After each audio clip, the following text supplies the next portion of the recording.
We begin with this tragic news. A Bernalillo boy is dead after being hit by a train. Authorities say a 15-year-old boy was killed by a passenger train at South Oak Street and Valle Avenue in Bernalillo. This happened yesterday. Now, police do not believe that the teen heard the train as it came towards him at 79 miles per hour. They say the engineer tried to warn him by blasting the horn 3 times. Investigators say the teen may have had his headphones on too loud. Police who live nearby say they often see kids crossing the tracks. Have you gotten an email recently telling you about these free keychains that supposedly have GPS trackers in them?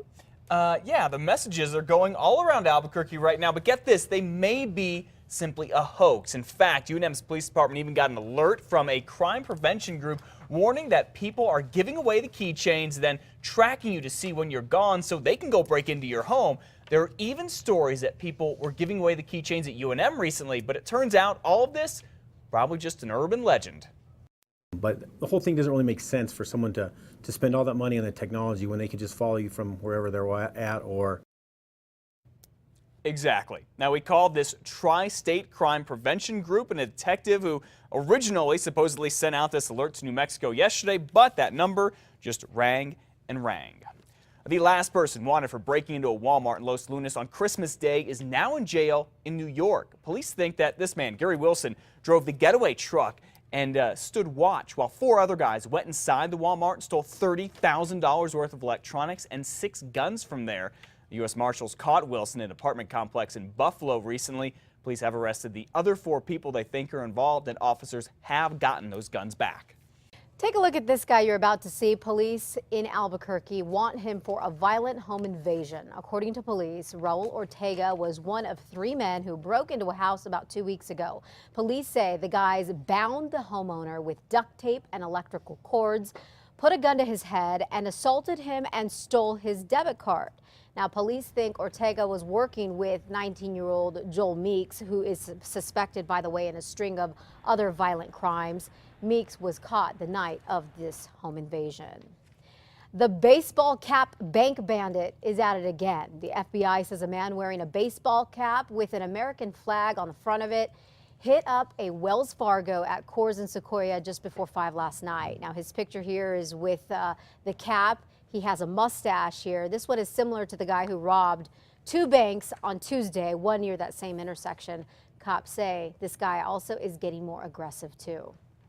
A woman in Las Vegas, New Mexico is now facing voluntary manslaughter charges, accused of stabbing 2 men last weekend and killing one of them.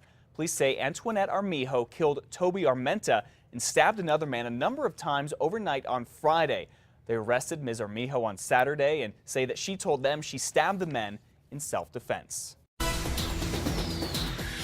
The trial for an inmate who broke out of prison in Arizona is accused of killing a couple here in New Mexico is getting pushed back again. John McCluskey is now set to go on trial on July 22nd, but his lawyers want that date pushed back even further, saying he has some serious medical issues. Investigators say after McCluskey broke out of prison back in 2010, he carjacked and killed Gary and Linda Haas in the eastern part of New Mexico. If you or someone you love is in the midst of a mental health crisis, where do you turn? Well, now there is a new hotline to help. That number is 1-855-NM-CRISIS. It will be staffed by mental health professionals 24 hours a day, 7 days a week. This line is available starting tomorrow.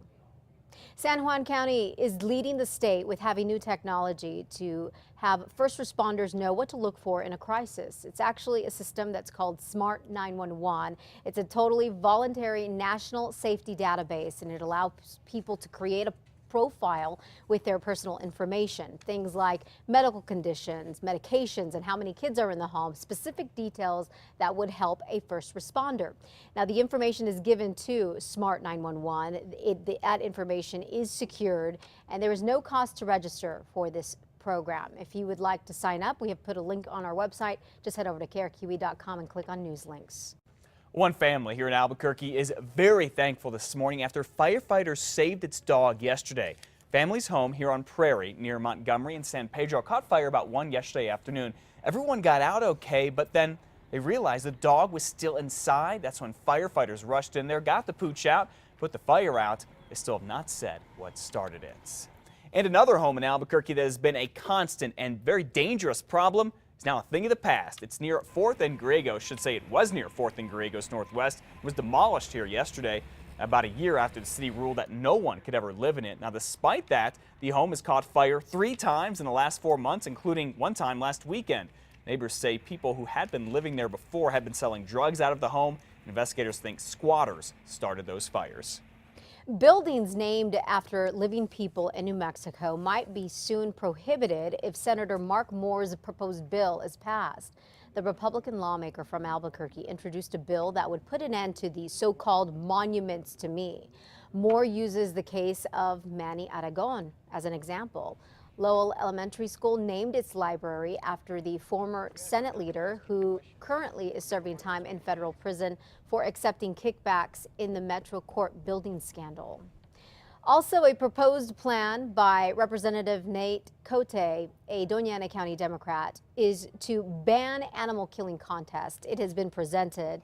The bill was introduced recently to make it illegal, I should say, to organize, sponsor, or hold the contests. The penalties include a fine of up to a year in jail. This comes on the heels of the controversial coyote hunt last November, sponsored by a Los Lunas gun store. The winning team killed 39 coyotes and 1 assault rifles. The hunt caused a worldwide internet uproar and protests here.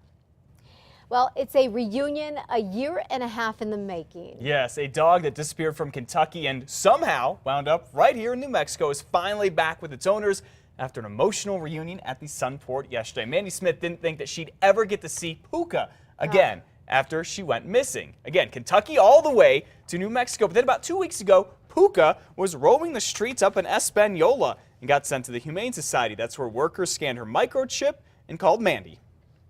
And that was the first thing I asked when I got the call, is she okay? Is she happy? Is she healthy? And lucky for me, she is. She's still perfect. Oh, yes, she is. Volunteer at the shelter here donated frequent flyer miles for Mandy to come pick Puka up, and now the two are back home.